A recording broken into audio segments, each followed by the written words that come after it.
মই বৰ্তমান য'ত আছোঁ এয়া হৈছে যোৰহাটৰ লহপহীয়া চাহ বাগান আৰু এই লহপহীয়া চাহ বাগানৰ কাষতে আছে যোৰহাট বায়ুসেনা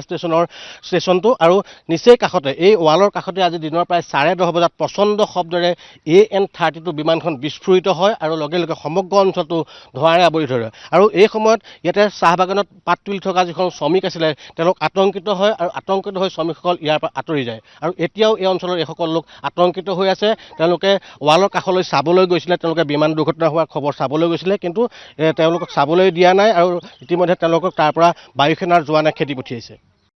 সদায় দেখোঁ কিন্তু আজি সম্পূৰ্ণ মই মানে ক'ব পৰা হৈছে যে বিমানখন উৰণ হ'বলৈ পোৱা নাই মানে ৰানৱেতে সম্পূৰ্ণ ঘটনাটো হৈছে যিহেতু যিখন বিমান যায় সদায় মোৰ ঘৰৰ ওপৰেদি পাৰ হয় ৰানৱেটো আৰু সেই বিমানখন গ'লে মোৰ ঘৰৰ ছাদ মানে টিংপাতটো লৈ যাম মই ভিতৰত থাকোঁতেও মানে সেই কম্পমানটো গম পাওঁ কিন্তু উৰিবলৈ যে নাপালে ডেফিনিট মই সেইটো জানো আৰু যেতিয়া মই কথাটো গম পাইছোঁ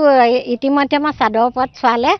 সম্পূৰ্ণ ধ্বংস হৈ ধোঁৱাটোহে দেখিছোঁ শব্দ শুনি মই বাহিৰলৈ ওলাই আহি প্ৰত্যক্ষ কৰোঁ যে তাত ক'লা ধোঁৱাৰে এটা অঞ্চল আৱৰি ধৰিছিলে সেই সময়ত মই ভবা নাছিলোঁ যে তাত এটা যে প্লেনৰ এক্সিডেণ্ট হৈছে বা কিবা হৈছে চাফ চিকুণ এনেকুৱাবিলাক হৈ আছে বুলি মই মনতে ভাবিছিলোঁ চাউণ্ড দিছিলে আৰু ধুমুকে কৰিলে মানে প্লেন মানে পৰিলে তাত জুই লাগিলে তাৰপিছত এই জুমা গাড়ীখন আহিলে তাৰপিছত হেৰি কৰিছে ধোঁৱাটো পাপা চিঙি আমাৰ ভয় লাগিছে কি ফুটিলে কি নাই এনেকৈ লাগিছে আৰু তো ধোঁৱাটো গোটেই লাহে লাহে গোটেই হেৰি হৈ গৈছে মানে এইটোৱে চাইছোঁ আমি মানে শব্দ পাইছোঁ শব্দ শুনিয়ে আহিছোঁ আমি দৌৰি মেলি আমাক চাবলৈ দিয়া নাই আমাক চিটি মাৰি পেলাই পঠিয়াই দিছে এতিয়ালৈকে অহা যাবলৈ দিয়া নাই আমাক কিমান চাউণ্ড হৈছিলে এইটো চাউণ্ডটো দিছোঁ বহুত দূৰে জোৰতে চাউণ্ড দিছিলে শব্দ এটা দিছিলে আৰু গোটেই ধোঁৱা হৈ গৈছিলে